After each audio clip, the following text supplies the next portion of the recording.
Once again, the Lord has enabled us to be back together with this subject of introduction to evangelism.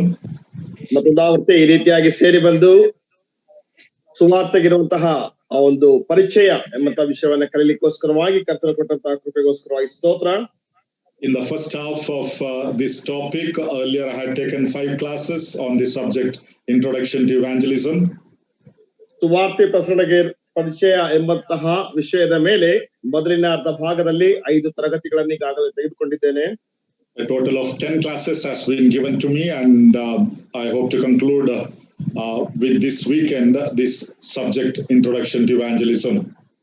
ನನಗೆ 10 ತರಗತಿಗಳು ಕೊಡಲ್ಪಟ್ಟಂತಹ ಈ ತರಗತಿಗಳನ್ನ ಈ ವಾರದ ಅಂತ್ಯದಲ್ಲಿಯೇ ನಾನು ಸುವಾರ್ತಾ ಪ್ರಸರಣೆಗಿರುವಂತಹ ಪರಿಚಯ ಎಂಬಂತಹ ಅಂಶವನ್ನ ನಾನು ಮುಗಿಸಲಿಕ್ಕೆ ಪ್ರಯತ್ನಿಸ್ತೇನೆ. The key passage for our meditation or our study we have chosen from the Gospel according to Matthew chapter 28 verse 18 to 20. ಮತ್ತಾಯನ ಸುವಾರ್ತೆ 28ನೇ ಅಧ್ಯಾಯದ 18ರಿಂದ 20ನೇ ವಚನದವರೆಗಿರುವಂತಹ ಭಾಗವನ್ನ ನಮ್ಮ ಕೀಲಿ ವಾಕ್ಯ ಭಾಗವಾಗಿ ನಾವು ಆರಿಸಿಕೊಂಡಿದ್ದೇವೆ. And Jesus came and spoke to them, saying, all authority has been given to me in heaven and on earth. Go therefore and make disciples of all nations, baptizing them in the name of the Father and of the Son and of the Holy Spirit, teaching them to observe all things that I have commanded you. And lo, I am with you always, even to the end of the age. Amen. ಆಗ ಯೇಸು ಅಪ್ತರಕ್ಕೆ ಬಂದು, ಪರಲೋಕದಲ್ಲಿಯೂ ಭೂಲೋಕದಲ್ಲಿಯೂ ಎಲ್ಲಾ ಅಧಿಕಾರವು ನನಗೆ ಕೊಡಲ್ಪಟ್ಟದೆ.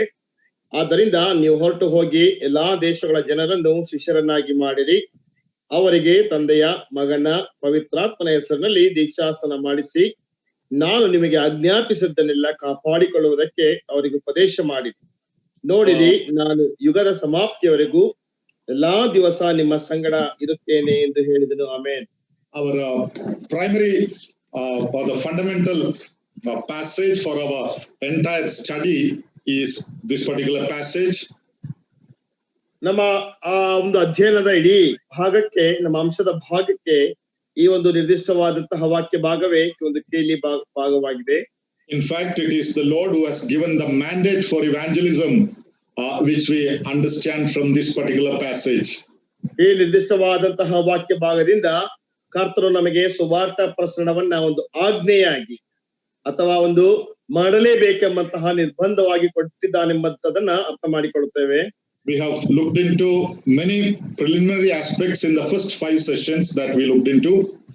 ನಾವೀಗಾಗಲೇ ನೋಡಿದಂತಹ 5 ತರಗತಿಗಳಲ್ಲಿ ಪ್ರಾಥಮಿಕವಾದಂತಹ ವಿಷಯಗಳನ್ನು ನೋಡಿದ್ದೇವೆ. I won't be going back to them again. The notes also has been sent to you, the students. ನಾನು ಈಗ ಅದಕ್ಕೆ ಹೋಗುದಿಲ್ಲ, ಯಾಕೆಂದ್ರೆ ಈಗಾಗಲೇ ನಿಮಗೆ ನೋಟ್ಸ್ ಕೂಡ ಕೊಡಲ್ಪಟ್ಟಿದೆ ವಿದ್ಯಾರ್ಥಿಗಳಿಗೆ. And in the last session we were considering the threefold implication of the commandment. ಕಳೆದ ತರಗತಿಯಲ್ಲಿ ಆ ಆಜ್ಞೆಯಲ್ಲಿರುವಂತಹ 3 ರೀತಿಯಾದಂತಹ ವಿಷಯಗಳ ಅಥವಾ ಅನ್ವಯಿಸಿಕೆಗಳನ್ನ ನಾವು ನೋಡ್ತಾ ಇದ್ದೆವು. We see there are 3 command words in this particular passage. ಈ ನಿರ್ದಿಷ್ಟವಾದಂತಹ ವಾಕ್ಯ ಭಾಗದಲ್ಲಿ 3 ಆಜ್ಞೆಗಳಿದೆ ಎಂಬುದಾಗಿ ನೋಡುತ್ತೇವೆ. That is, go therefore. ಆದ್ದರಿಂದ ನೀವು ಹೊರಟು ಹೋಗಿ. So go is the first command words.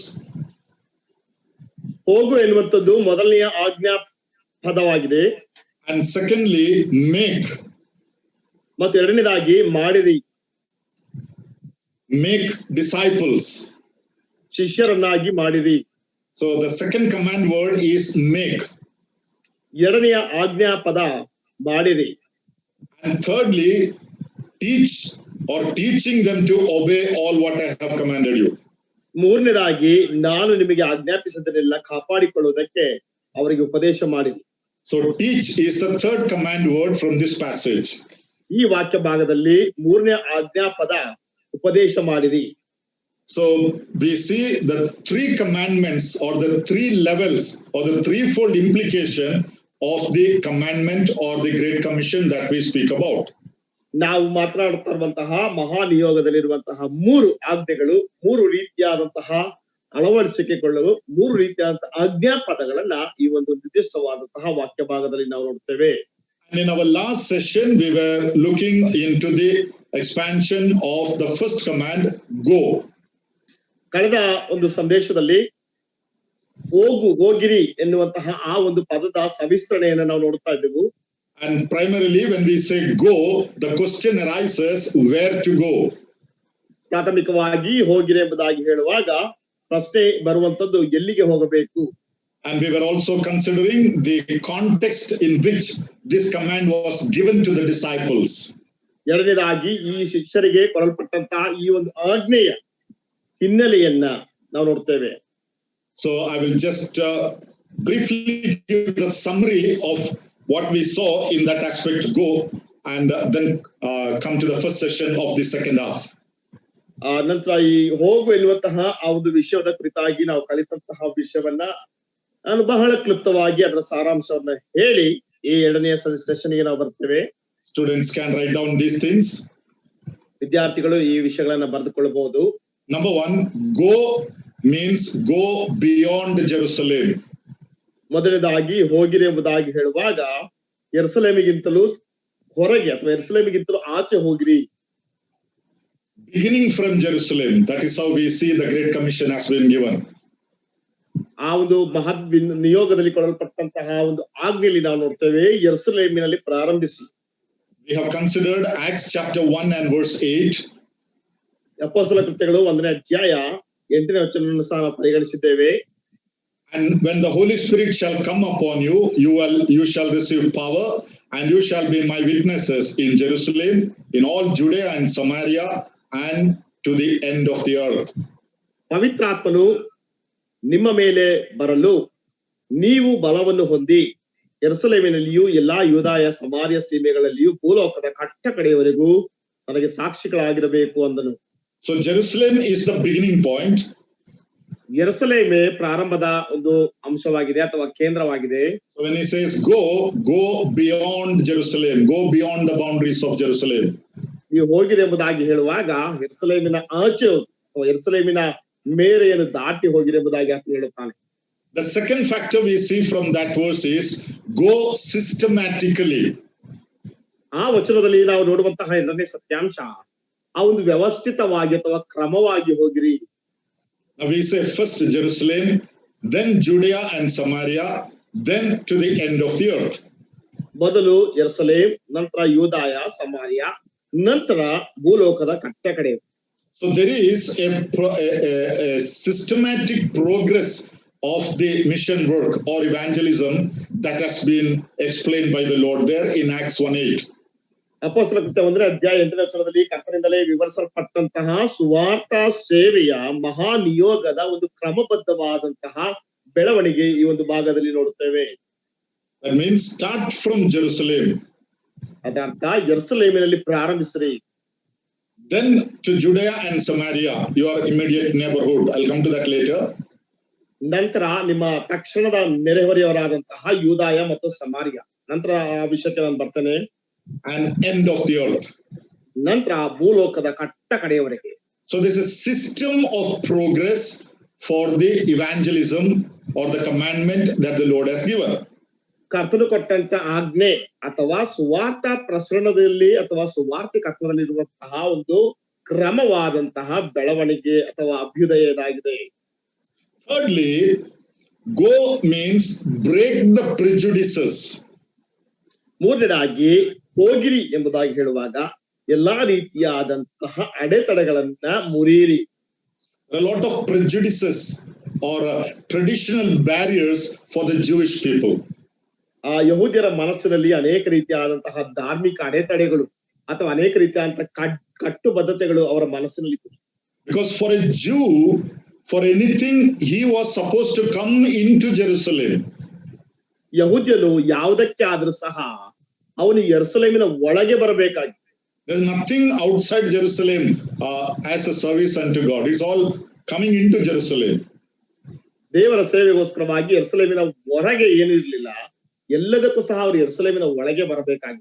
Now all those traditions and prejudices have to be broken, and they have to go beyond that.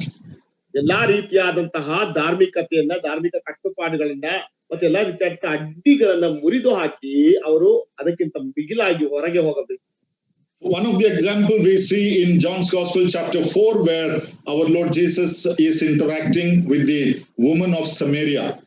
ಯೋಹಾನ ಸುವಾರ್ತೆ 4ನೇ ಅಧ್ಯಾಯದಲ್ಲಿರುವಂತಹ ಒಂದು ವಿಷಯವನ್ನು ನೋಡುವಾಗ ನಮ್ಮ ಕರ್ತನಾದಂತಹ ಯೇಸು ಕ್ರಿಸ್ತನು ಸಮಾರ್ಯ ಸ್ತ್ರೀಯೊಟ್ಟಿಗೆ ಮಾತನಾಡ್ತಾ ಇರುವಂತಹ ವಿಷಯವನ್ನು ನೋಡುತ್ತೇವೆ.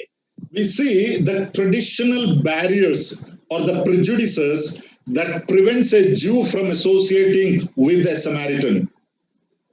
ಧಾರ್ಮಿಕವಾದಂತಹ ಎಲ್ಲಾ ರೀತಿಯಾದಂತಹ ಕಟ್ಟುಪಾಡುಗಳು ಒಬ್ಬ ಯಹೂದ್ಯನು ಆ ಸಮಾರ್ಯದವರೊಟ್ಟಿಗೆ ಹೋಗಿ ಸಂಭಾಷಣೆ ಮಾಡುವಂತದನ್ನ ಅದು ಅಡ್ಡಿಪಡಿಸುವಂತದಾಗಿದೆ. That is why the Samaritan woman was hesitant to give water to the Lord Jesus when he asked for a drink. ಅದಕ್ಕೋಸ್ಕರವಾಗಿ ಯೇಸು ಕ್ರಿಸ್ತನು ಸಮಾರ್ಯ ಸ್ತ್ರೀಯೊಟ್ಟಿಗೆ ನೀರನ್ನು ಕೇಳಿದಾಗ ಆಕೆ ಕೊಡ್ಲಿಕ್ಕೆ ಸಾಧ್ಯವಾಗಲಿಲ್ಲ. And then many other examples. For example, in Acts chapter 10, we read Peter going to the house of Cornelius. ನಂತರ ಅನೇಕ ಉದಾಹರಣೆಗಳನ್ನು ನೋಡ್ತೇವೆ. ಅಪೊಸ್ತಲರ 10ನೇ ಅಧ್ಯಾಯದಲ್ಲಿ ನೋಡುವಾಗ ಪೇತ್ರನು ಕೊರ್ನೇಲಿಯನ ಮನೆಗೆ ಹೋಗುವಂತದ್ದು. And Peter was hesitant to go. ಪೇತ್ರನು ಅಲ್ಲಿ ಹೋಗ್ಲಿಕ್ಕೆ ಆತನು ಅಷ್ಟು ಸುಲಭವಾಗಿ ಹೋಗ್ಲಿಕ್ಕೆ ಸಾಧ್ಯವಾಗಲಿಲ್ಲ. So when the Lord said go, that is breaking all the mental prejudices and going into the people. ಕರ್ತನು ಹೋಗಿರಿ ಎಂಬುದಾಗಿ ಹೇಳುವಾಗ ಮನಸ್ಸಿನಲ್ಲಿರುವಂತ ಎಲ್ಲಾ ರೀತಿಯಾದಂತಹ ಮಾನಸಿಕವಾದಂತಹ ಅಡ್ಡಿಗಳನ್ನು ಮುರಿದು ಆ ಜನರ ಬಳಿಗೆ ಅಥವಾ ಜನರೊಳಗೆ ಹೋಗುವಂತ. And fourthly, go to the nations. ಮತ್ತು ನಾಲ್ಕನೇದಾಗಿ ಜನಾಂಗಗಳಿಗೆ ಹೋಗ್ರಿ. Now in Matthew 28, the Great Commission, where the Lord says, go and make disciples of all nations. ಮತ್ತು ಮತ್ತಾಯನ ಸುವಾರ್ತೆ 28ನೇ ಅಧ್ಯಾಯದ 20ನೇ ವಚನದಲ್ಲಿ ನಾವು ನೋಡುವಾಗ ಕರ್ತನಾದ ಯೇಸು ಕ್ರಿಸ್ತನು ಹೇಳುತ್ತಾನೆ, ಎಲ್ಲಾ ದೇಶಗಳ ಜನರನ್ನು ಶಿಷ್ಯರನ್ನಾಗಿ ಮಾಡಿದಿ. And that word nations comes from the root word ethnos. ಆ ನೇಷನ್ಸ್ ಅಥವಾ ಜನಾಂಗಗಳು ಎನ್ನುವಂತಹ ಪದಕ್ಕೆ ಮೂಲ ಪದ ಎಥಿನೋಸ್ ಅಥವಾ ಜನಾಂಗೀಯ ಎನ್ನುವಂತಹ ಪದದೊಂದಿಗೆ ಅದು ಬರುವಂತದ್ದಾಗಿದೆ. The people group. ಜನಾಂಗ ಅಥವಾ ಜನರ ಗುಂಪು. Yeah, like the Africans, the Europeans, the Asians, and a lot of people, races are there among the human being. ಮಾನಸಿಕ ಒಂದು ಗುಂಪಿನಲ್ಲಿ ಅನೇಕ ರೀತಿಯಾದಂತಹ ಜನಾಂಗೀಯ ಗುಂಪುಗಳಿದೆ. ಉದಾಹರಣೆಗೆ ಆಫ್ರಿಕನರು, ಯುರೋಪಿಯನರು, ಏಷ್ಯನರು, ಈ ರೀತಿಯಲ್ಲಿ ಅನೇಕ ಜನರ ಗುಂಪುಗಳಿದೆ. And there are a lot of racial discrimination and racial battle and fights that goes on among the people. ಜನರ ಮಧ್ಯದೊಳಗೆ ಅನೇಕ ರೀತಿಯಾದಂತಹ ಆ ಒಂದು ಜನಾಂಗೀಯ ದ್ವೇಷ, ಅನೇಕ ರೀತಿಯಾದಂತಹ ಜನಾಂಗೀಯವಾದಂತಹ ಹೋರಾಟಗಳು, ಆ ಕಾದಾಟಗಳು ನಡೆಯುವಂತದ್ದು ನೋಡ್ತೇವೆ. So when the Lord said go, you have to go into all the ethnic groups. That means not just your own people, go to all. ಕರ್ತನು ಹೋಗಿದೆ ಎಂಬುದಾಗಿ ಹೇಳುವಾಗ ನಿನ್ನ ಸ್ವಂತ ಜನರ ಬಳಿಗೆ ಮಾತ್ರವೇ ಅಲ್ಲ, ಎಲ್ಲಾ ಜನರ ಬಳಿಗೂ ಸಹ ನೀನು ಹೋಗುವಂತವನಾಗಿರಬೇಕು. And finally, go till you reach the end. ಕೊನೆಯದಾಗಿ ನೀನು ಕಟ್ಟ ಕಡೆಯನ್ನು ಅಥವಾ ಕಡೆಯ ಭಾಗವನ್ನು ಮುಟ್ಟುವ ತನಕೂ ಸಹ ನೀನು ಹೋಗಬೇಕು. The Lord Jesus said, go and make this, you shall be my witnesses in Jerusalem, Judea, Samaria, and to the end of the earth. ಕರ್ತನಾದ ಯೇಸು ಕ್ರಿಸ್ತನು ಹೇಳುತ್ತಾನೆ, ನೀವು ನನಗೆ ಯೂದಾಯ, ಸಮಾರ್ಯ, ಯೆರೂಸಲೇಮಿನಲ್ಲಿಯೂ, ಯೂದಾಯದಲ್ಲಿಯೂ, ಸಮಾರ್ಯದಲ್ಲಿಯೂ ಮತ್ತು ಲೋಕದ ಕಟ್ಟ ಕಡೆಯವರೆಗೆ ನನಗೆ ಸಾಕ್ಷಿಗಳಾಗಿರಬೇಕು. He's talking to the ordinary human beings. ಆತನು ಸಾಮಾನ್ಯವಾದಂತಹ ಮನುಷ್ಯರೊಟ್ಟಿಗೆ ಮಾತನಾಡುತ್ತಾ ಇದ್ದ. Now those 11 may not be able to reach the end of the earth or the boundary of the globe.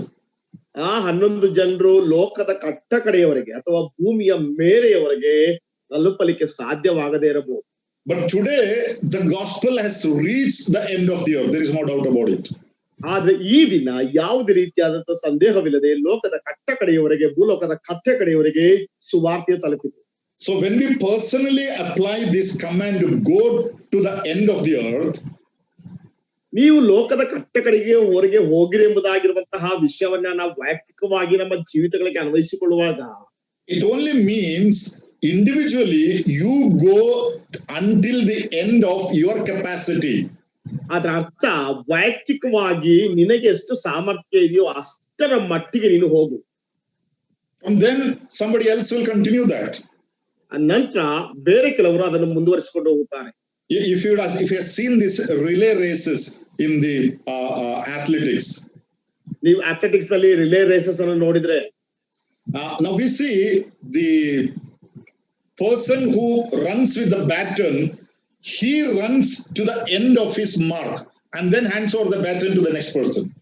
ಒಬ್ಬ ವ್ಯಕ್ತಿ ಆತನ ಬ್ಯಾಟನ್ ಅನ್ನು ಹಿಡಿದುಕೊಂಡು ಆತನ ಗೆರೆ ಅಥವಾ ಆತನ ಮೇರೆಯವರೆಗೆ ಹೋಗ್ತಾನೆ, ಅಲ್ಲಿಂದ ಇನ್ನೊಬ್ಬನಿಗೆ ಅವನು ಕೊಡ್ತಾನೆ. And then the next person takes it. ನಂತರ ಮುಂದಿನ ವ್ಯಕ್ತಿ ಅದನ್ನು ತೆಗೆದುಕೊಳ್ತಾನೆ. And then he goes and gives it to another person. ನಂತರ ಅವನು ಹೋಗಿ ಇನ್ನೊಬ್ಬ ವ್ಯಕ್ತಿಗೆ ಕೊಡ್ತಾನೆ. So ultimately they finish the course. ಕಟ್ಟ ಕಡೆಯದಾಗಿ ಅವರ ಓಟವನ್ನು ಮುಗಿಸುತ್ತಾರೆ. So as an individual, one evangelist or one preacher may not be able to reach the end of the earth, and none of these apostles have done that. ಒಬ್ಬ ವೈಯಕ್ತಿಕವಾದಂತಹ ವ್ಯಕ್ತಿಯಾಗಿ ಯಾರು ಸಹ ಲೋಕದ ಕಟ್ಟ ಕಡೆಯವರೆಗೆ ತಲುಪೋದಕ್ಕೆ ಸಾಧ್ಯವಿಲ್ಲ. But the gospel has reached the end of the earth today. ಆದ್ರೆ ಈ ದಿನ ಲೋಕದ ಕಟ್ಟ ಕಡೆಯವರೆಗೂ ಸಹ ಸುವಾರ್ತೆ ತಲುಪಿದೆ. So you put up your maximum ability, and then rest of the things the Lord will take care and he will lead you. ನಿನಗೆ ಎಷ್ಟು ಸಾಧ್ಯವಾಗ್ತದೋ ಗರಿಷ್ಠ ಮಟ್ಟಿಗೆ ನಿನ್ನ ಸಾಮರ್ಥ್ಯವನ್ನು ಹಾಕು, ಮುಂದಿನದನ್ನ ಕರ್ತನು ತಾನೇ ಆತನು ಯೋಚನೆ ಮಾಡ್ತಾನೆ, ಅದನ್ನು ಆತನು ತಾನೇ ನಡೆಸುತ್ತಾನೆ. So those are the summary of what we have seen in a nutshell in the past 5 classes. ಕಳೆದ 5 ತರಗತಿಗಳಲ್ಲಿ ನಾವು ನೋಡಿದಂತಹ ವಿಷಯಗಳ ಒಂದು ಕ್ಲುಪ್ತ ಸಾರಾಂಶ ಇದಾಗಿದೆ. Now coming to the main line for today's lesson, ಈ ದಿನದ ಪಾಠಕ್ಕೋಸ್ಕರವಾಗಿರುವಂತಹ ಮುಖ್ಯವಾದಂತಹ ಅಂಶಕ್ಕೆ ನಾವು ಬರುವಾಗ, the Lord said, you go from Jerusalem, but they were hesitant to go. ಕರ್ತನು ಅವರಿಗೆ ನೀವು ಯೆರೂಸಲೇಮಿನಿಂದ ಹೋಗಿರಿ ಎಂಬುದಾಗಿ ಹೇಳ್ತಾನೆ, ಆದ್ರೆ ಅವರು ಹೋಗುವುದಕ್ಕೆ ಅವರು ಅಸಹನೀಯತೆಯನ್ನು ವ್ಯಕ್ತಪಡಿಸಿದರು. Until then the church was really not growing as intended by the Lord. ಕರ್ತನಿಂದ ಅಪೇಕ್ಷಿಸಲ್ಪಟ್ಟಂತಹ ರೀತಿಯಲ್ಲಿ ಅದುವರೆಗೆ ಸಭೆಯು ಬೆಳೆದಿರಲಿಲ್ಲ. They were only concentrating in Jerusalem. ಅವರು ಯೆರೂಸಲೇಮಿನಲ್ಲಿ ಮಾತ್ರವೇ ಗಮನ ಹರಿಸುತ್ತಾ ಇದ್ದರು. But the intention of the Lord was that they have to go outside Jerusalem. ಆದ್ರೆ ದೇವರ ಅಥವಾ ಕರ್ತನ ಒಂದು ಉದ್ದೇಶವೇನಿತ್ತಂದ್ರೆ ಅವರು ಯೆರೂಸಲೇಮಿನ ಹೊರಗೆ ಹೋಗಬೇಕು. That is what we read in Acts chapter 1 and verse 8. ಅದನ್ನೇ ಅಪೊಸ್ತಲರ ಕೃತ್ಯ 1ನೇ ಅಧ್ಯಾಯ 8ನೇ ವಚನದಲ್ಲಿ ನಾವು ಓದುತ್ತೇವೆ. Beginning from Jerusalem, then Judea, Samaria, and go to the ends of the earth. ಯೆರೂಸಲೇಮಿನಲ್ಲಿ ಪ್ರಾರಂಭಿಸಿ ನಂತರ ಯೂದಾಯ, ಸಮಾರ್ಯ ಮತ್ತು ಲೋಕದ ಕಟ್ಟ ಕಡೆಯವರೆಗೆ ಅವರು ತಲುಪಬೇಕು. But they were not going. They thought they are very content with Jerusalem. That's all the plan of God. ಆದ್ರೆ ಅವರು ಹೋಗ್ತಾ ಇಲ್ಲ, ಅವರು ಯೆರೂಸಲೇಮಿನಲ್ಲಿಯೇ ಬಹಳ ಐಷಾರಾಮವಾಗಿ ಇದ್ದಾರೆ ಎಂಬುದಾಗಿ ನೆನೆಸ್ತಾ ಇದ್ದರು. ಆದ್ರೆ ಅದು ಕರ್ತನ ಯೋಜನೆ ಆಗಿರ್ಲಿಲ್ಲ. Yeah, for some reason, some of the apostles or the disciples, they thought the whole plan of God is only for the Jews and only for Jerusalem. ಕೆಲವು ಕಾರಣಗಳ ನಿಮಿತ್ತವಾಗಿ ಅಪೊಸ್ತಲರು ಮತ್ತು ಅಥವಾ ಶಿಷ್ಯರು ಯೋಚಿಸ್ತಾ ಇದ್ದಂತಹ ವಿಷಯವೇನೆಂದ್ರೆ ಕರ್ತನ ಸಂಪೂರ್ಣವಾದಂತಹ ಯೋಜನೆ ಕೇವಲ ಯೆರೂಸಲೇಮಿಗೋಸ್ಕರವಾಗಿ ಮತ್ತು ಯಹೂದ್ಯರಿಗೋಸ್ಕರವಾಗಿ ಮಾತ್ರವೇ ಎಂಬುದಾಗಿ ಅಂದುಕೊಂಡಿದ್ದಾರೆ. And as an example, the attitude of Peter reveals this. ಆ ಉದಾಹರಣೆಗೋಸ್ಕರವಾಗಿ ಪೇತ್ರನಲ್ಲಿದ್ದಂತಹ ಮನೋಭಾವನೆ ಇದನ್ನು ಬಯಲುಪಡಿಸುತ್ತದೆ. That is why he was hesitant to go to the house of Cornelius. In Acts chapter 10 we read about it. ಅದಕ್ಕೋಸ್ಕರವಾಗಿ ಅವನು ಕೊರ್ನೇಲಿಯನ ಮನೆಗೆ ಹೋಗುವುದಕ್ಕೋಸ್ಕರವಾಗಿ ಆತನು ಒಂದು ಮನಸ್ಸನ್ನು ತೋರಿಸ್ತಾ ಇರಲಿಲ್ಲ. ಅದನ್ನ ಅಪೊಸ್ತಲರ ಕೃತ್ಯ 10ನೇ ಅಧ್ಯಾಯದಲ್ಲಿ ನಾವು ಓದ್ತೇವೆ. Peter was asking, Lord, how can I go and to an unclean person or a Gentile? ಅವನು ಕೇಳ್ತಾ ಇದ್ದಾನೆ, ಅನ್ಯನ ಬಳಿಗೆ ಅಥವಾ ಅಶುದ್ಧನ ಬಳಿಗೆ ಕರ್ತನೇ ನಾನು ಹೇಗೆ ಹೋಗ್ಲಿ? And God convinced him. ದೇವರು ಅವನಿಗೆ ಮನವರಿಕೆ ಮಾಡಿಕೊಟ್ಟ. And then Peter went to the house of Cornelius, as we know. ನಂತರ ಪೇತ್ರನು ಕೊರ್ನೇಲಿಯ ಮನೆಗೆ ಹೋಗ್ತಾನೆ, ಅದು ನಮಗೆ ಗೊತ್ತು. Now when Peter went to the house of Cornelius, there arose a problem in the church at Jerusalem. ಪೇತ್ರನು ಕೊರ್ನೇಲಿಯನ ಮನೆಗೆ ಹೋದಾಗ ಯೆರೂಸಲೇಮಿನಲ್ಲಿರುವಂತಹ ಸಭೆಯಲ್ಲಿ ಸಮಸ್ಯೆ ಉದ್ಭವ ಆಗುತ್ತದೆ. You know what is the problem? ಸಮಸ್ಯೆ ಏನು ಗೊತ್ತಾ? One among us, one of our co-worker has gone to the house of a Gentile. ನಮ್ಮಲ್ಲಿ ಒಬ್ಬನು, ನಮ್ಮ ಜೊತೆ ಕೆಲಸ ಮಾಡುವಂತ ಒಬ್ಬ ಅನ್ಯನ ಮನೆಗೆ ಹೋಗಿದ್ದಾನೆ. See, they were not hating Peter, ಅವರು ಪೇತ್ರನನ್ನು ದ್ವೇಷಿಸ್ತಾ ಇಲ್ಲ, but they were fully convinced Peter did something wrong. ಅವರಿಗೆ ಸಂಪೂರ್ಣವಾಗಿ ಮನವರಿಕೆ ಆಗಿದೆ ಪೇತ್ರನ ಏನೋ ಒಂದು ತಪ್ಪನ್ನು ಮಾಡಿದ. So there was the problem in Jerusalem church. ಆ ಸಮಯದಲ್ಲಿ ಆ ರೀತಿಯಾಗಿ ಯೆರೂಸಲೇಮಿನ ಸಭೆಯಲ್ಲಿ ಸಮಸ್ಯೆ ಉದ್ಭವ ಆಯಿತು. So Peter had to come and give an explanation of what happened. ಪೇತ್ರನು ಬಂದು ಅಲ್ಲಿ ಏನು ನಡೀತು ಎಂಬಂತಹ ಒಂದು ವಿವರಣೆಯನ್ನು ಕೊಡಬೇಕಾಯಿತು. And that is how the problem was solved later. ಅನಂತರದಲ್ಲಿ ಆ ರೀತಿಯಾಗಿ ಸಮಸ್ಯೆ ಬಗೆಹರಿಯಿತು. So out of the line, I just want to tell one thing here. ಇಲ್ಲಿ ಒಂದು ವಿಷಯವನ್ನ ನಾನು ನಿಮಗೆ ಹೇಳಲಿಕ್ಕೆ ಇಷ್ಟಪಡ್ತೇನೆ. You know, apart from these BDS students, there are so many others who have joined the classes and listening to me. BDA ವಿದ್ಯಾರ್ಥಿಗಳನ್ನು ಹೊರತುಪಡಿಸಿ ಅನೇಕರು ಈ ಕ್ಲಾಸ್ಗಳಿಗೆ ಸೇರಿಕೊಂಡು ನನ್ನನ್ನು ಕೇಳಿಸಿಕೊಳ್ತಾ ಇದ್ದಾರೆ. We are all in leadership in different churches, in different places. ಅವರೆಲ್ಲರೂ ಸಹ ಬೇರೆ ಬೇರೆ ಸ್ಥಳಗಳಲ್ಲಿ ಬೇರೆ ಬೇರೆ ಸಭೆಗಳಲ್ಲಿ ಅವರು ನಾಯಕರಾಗಿದ್ದಾರೆ. And most of the time, you know, one or other problems will be there in the churches. ಅನೇಕ ಸಾರಿ ಒಂದಲ್ಲ ಒಂದು ಸಮಸ್ಯೆ ಸಭೆಯಲ್ಲಿ ಇರ್ತದೆ. Like there is a problem in Jerusalem church because Peter went to the house of Cornelius. ಪೇತ್ರನು ಕೊರ್ನೆಲ್ಯ ಮನೆಗೆ ಹೋಗೋದ್ರಿಂದ ಯೆರೂಸಲೇಮ್ ಸಭೆಯಲ್ಲಿ ಸಹ ಸಮಸ್ಯೆ ಉಂಟಾಯಿತು. But in the eyes of God, actually that's not a problem. Man created that problem. ಆದ್ರೆ ದೇವರ ದೃಷ್ಟಿಯಲ್ಲಿ ಅದು ಸಮಸ್ಯೆ ಆಗಿರ್ಲಿಲ್ಲ, ಮನುಷ್ಯರೇ ಆ ಸಮಸ್ಯೆಯನ್ನು ಉದ್ಭವಿಸಿದನು ಅಥವಾ ಅದನ್ನು ಪ್ರಾರಂಭಿಸಿದರು. This is how many of the problems in many churches are persisting nowadays. ಈ ರೀತಿಯಾಗಿ ಅನೇಕ ಸಭೆಗಳಲ್ಲಿ ಅನೇಕ ಸಮಸ್ಯೆಗಳು ಸೃಷ್ಟಿಸಲ್ಪಡುತ್ತಾ ಇವೆ. Because God wants them to go out, but these are unwilling to go, neither willing to send. ದೇವರು ಹೊರಗೆ ಹೋಗ್ಬೇಕೆಂಬುದಾಗಿ ಆತನು ಉದ್ದೇಶಿಸ್ತಾನೆ, ಆದ್ರೆ ಅವರು ಸಹ ಹೋಗುತ್ತಿಲ್ಲ ಅಥವಾ ಬೇರೆಯವ್ರನ್ನು ಸಹ ಹೋಗ್ಲಿಕ್ಕೆ ಬಿಡುವುದಿಲ್ಲ. But evangelism is the plan of God. ಆದ್ರೆ ಸುವಾರ್ಥ ಪ್ರಸರಣ ಎನ್ನುವಂಥದ್ದು ದೇವರ ಯೋಜನೆ ಆಗಿದೆ. Even if these Jewish disciples are hesitating to go out of Jerusalem, God has to ensure they have to go and preach the gospel. ಯಹೂದ್ಯ ವಿಶ್ವಾಸಿಗಳು ಹೊರಗೆ ಹೋಗುವುದಕ್ಕೆ ಅವರ ಅಸಹನೆ ತೋರಿಸುತ್ತಾ ಇದ್ದರೂ ಸಹ ಆ ಸುವಾರ್ತೆ ಹೊರಗೆ ಹೋಗಲೇಬೇಕೆಂಬಂತಹ ಒಂದು ವಿಷಯವನ್ನ ದೇವರು ತಾನೇ ನೋಡಿಕೊಳ್ಳಬೇಕು. So what happened? ಏನಾಯ್ತು? Now come to Acts chapter 1 and verse 8. ಈಗ ಅಪೊಸ್ತಲ ಕೃತ್ಯ 1ನೇ ಅಧ್ಯಾಯ 8ನೇ ವಚನಕ್ಕೆ ಬನ್ನಿ. Chapter 8 and verse 1. 8ನೇ ಅಧ್ಯಾಯ 1ನೇ ವಚನ.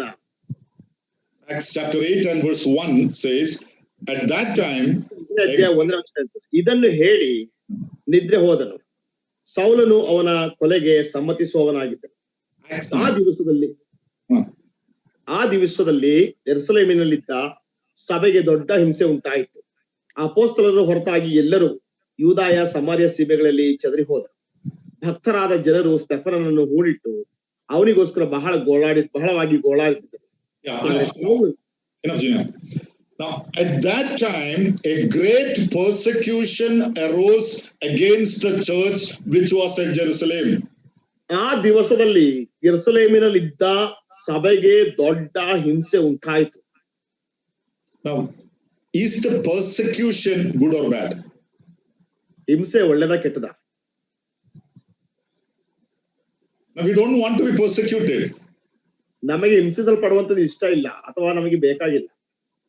We want to stay away from being persecuted. ನಾವು ಹಿಂಸಿಸಲ್ಪಡೋದ್ರಿಂದ ದೂರ ಇರೋದಕ್ಕೋಸ್ಕರ ಇಷ್ಟಪಡ್ತೇವೆ. But here the persecution happened. ಆದ್ರೆ ಇಲ್ಲಿ ಹಿಂಸೆ ಆಗ್ತಾ ಇದೆ. It says a great persecution arose against the church which was at Jerusalem.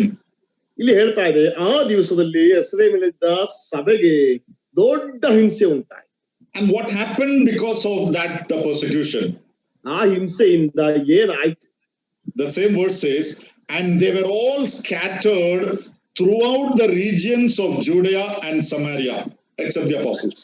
ಅದೇ ವಚನದಲ್ಲಿ ನಾವು ನೋಡ್ತೇವೆ, ಅಪೊಸ್ತಲರು ಹೊರತಾಗಿ ಎಲ್ಲರೂ ಯೂದಾಯ ಸಮಾರ್ಯ ಸೀಮೆಗಳಲ್ಲಿ ಚದರಿ ಹೋದರು. Now it has got a very high significance in understanding the Great Commission. Note that phrase. ಆ ಒಂದು ವಚನವನ್ನೆಲ್ಲ ಈ ಒಂದು ವಿಷಯಗಳನ್ನ ಅರ್ಥ ಮಾಡಿಕೊಳ್ಳೋದು, ಮಹಾನಿಯೋಗದಲ್ಲಿ ಅರ್ಥ ಮಾಡಿಕೊಳ್ಳೋದು ಬಹಳ ಗುರುತಾಗಿರುವಂತಹ ವಿಷಯಗಳಾಗಿದೆ. The persecution came on the Jerusalem church. ಯೆರೂಸಲೇಮ್ ಸಭೆಗೆ ಹಿಂಸೆ ಬಂತು. And they were scattered. ಅವರು ಚದುರಿಸಲ್ಪಟ್ಟರು. And which was the first place they were scattered to?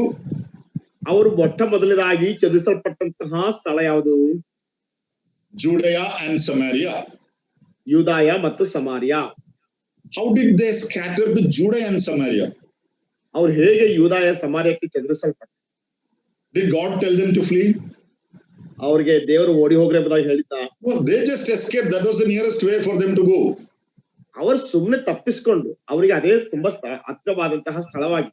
But if you compare it with Acts chapter 1 and verse 8, ನೀವು ಅಪೊಸ್ತಲರ ಕೃತ್ಯ 1ನೇ ಅಧ್ಯಾಯ 8ನೇ ವಚನದೊಂದಿಗೆ ಹೋಲಿಸಿದರೆ exactly what the Lord said in Acts 1:8 has been fulfilled as the result of the persecution.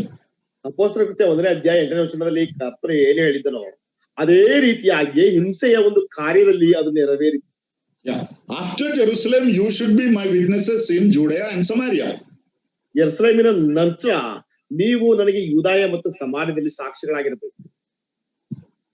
And because they were not going, the persecution came and they automatically went to Judea and Samaria. ಅವರು ಹೋಗದೇ ಇರೋದ್ರಿಂದ ಹಿಂಸೆ ಬಂತು. ಆ ಸಮಯದಲ್ಲಿ ಅವರು ಯೂದಾಯ ಸಮಾರ್ಯಕ್ಕೆ ಹೋಗಲೇಬೇಕಾಯ್ತು. So the Lord's command has been fulfilled through the persecution. ನಾವು ಸರಿಯಾಗಿ ಹೇಳಬೇಕಾದ್ರೆ ಕರ್ತನ ಒಂದು ಆಜ್ಞೆ ಅಥವಾ ಉದ್ದೇಶ ಹಿಂಸೆ ಮುಖಾಂತರವಾಗಿ ನೆರವೇರಿತು. In other words, the persecution enabled the fulfillment of God's purpose and plan. ಮತ್ತೊಂದು ವಿಷಯದಲ್ಲಿ ಮಾತಿನಲ್ಲಿ ಹೇಳಬೇಕಾದ್ರೆ ದೇವರ ಉದ್ದೇಶ ಮತ್ತು ಯೋಜನೆಯು ಹಿಂಸೆಯ ಮುಖಾಂತರವಾಗಿ ನೆರವೇರಲ್ಪಟ್ಟಿತು. So sometimes God sends persecutions, difficulties, trials upon the church, sometimes upon the believers to fulfill his purpose. ಕೆಲವು ಸಾರಿ ದೇವರು ತನ್ನ ಯೋಜನೆಗಳನ್ನ ಉದ್ದೇಶಗಳನ್ನ ನೆರವೇರಿಸುವುದಕ್ಕೋಸ್ಕರವಾಗಿ ಸಭೆಗಳ ಮೇಲೆ ವಿಶ್ವಾಸಿಗಳ ಮೇಲೆ ಅನೇಕ ರೀತಿಯಾದಂತಹ ಹಿಂಸೆಗಳನ್ನ ಪರಿಶೋಧನೆಗಳನ್ನ ತರುತ್ತಾನೆ. So when difficulties come, don't grumble, just find out what is God trying to tell me.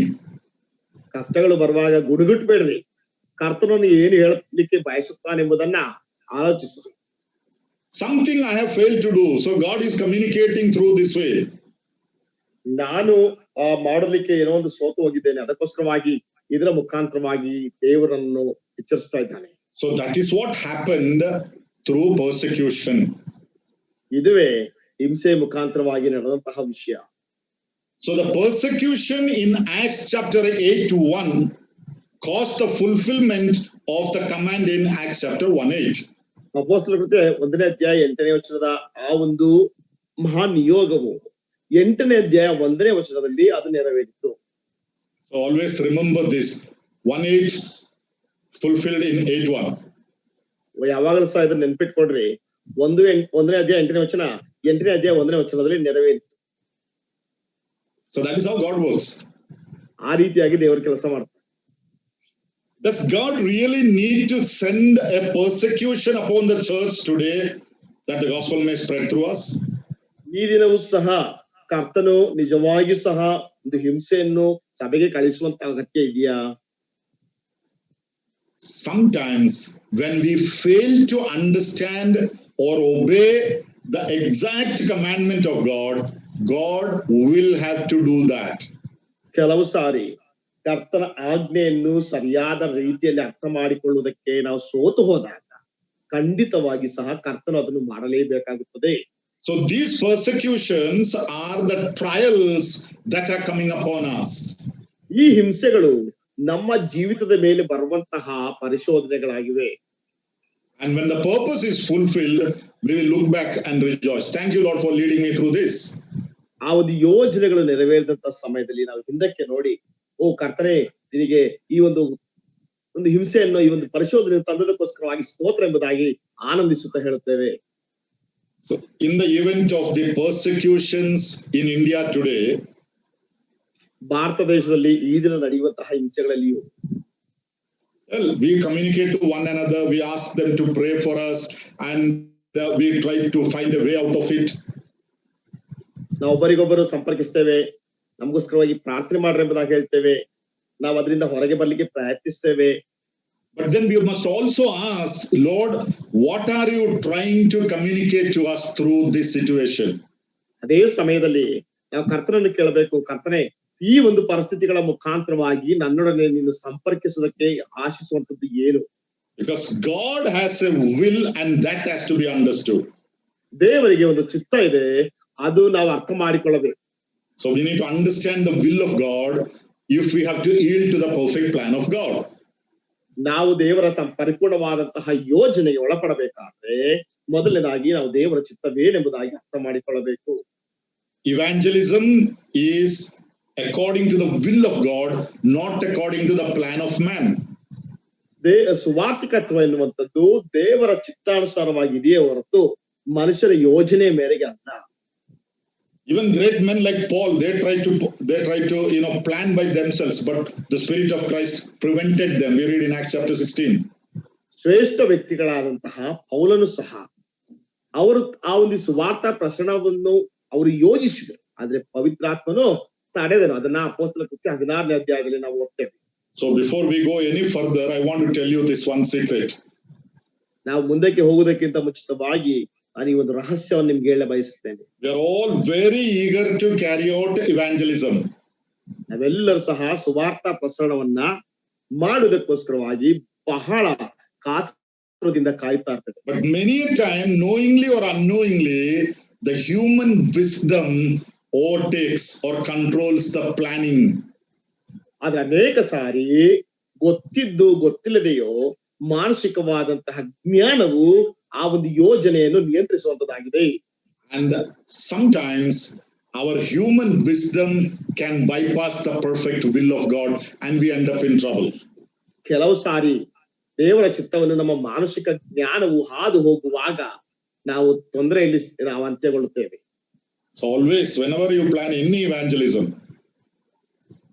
ಯಾವುದೇ ರೀತಿಯಾದಂತಹ ಸುವಾರ್ತಾ ಪ್ರಸರಣದ ಯೋಜನೆಯನ್ನು ಯಾವಾಗಲೇ ಮಾಡಿ make sure it is the will of God. ಇದು ದೇವರ ಚಿತ್ತನ ಎಂಬುದಾಗಿರುವಂತದನ್ನ ಖಾತರಿಪಡಿಸಿಕೊಳ್ಳ್ರಿ.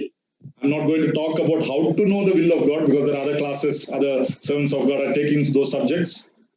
ನಾನು ದೇವರ ಚಿತ್ತವನ್ನು ಹೇಗೆ ತಿಳಿದುಕೊಳ್ಳಬೇಕೆಂಬಂತಹ ವಿಷಯದ ಕುರಿತಾಗಿ ಮಾತನಾಡುತ್ತಾ ಇಲ್ಲ, ಯಾಕಂದ್ರೆ ಬೇರೆ ದೇವರ ಸೇವಕರು ಅದನ್ನ ತೆಗೆದುಕೊಳ್ಳುತ್ತಾ ಇದ್ದಾರೆ. But there are at least minimum 4 criteria in knowing the will of God which we cannot bypass.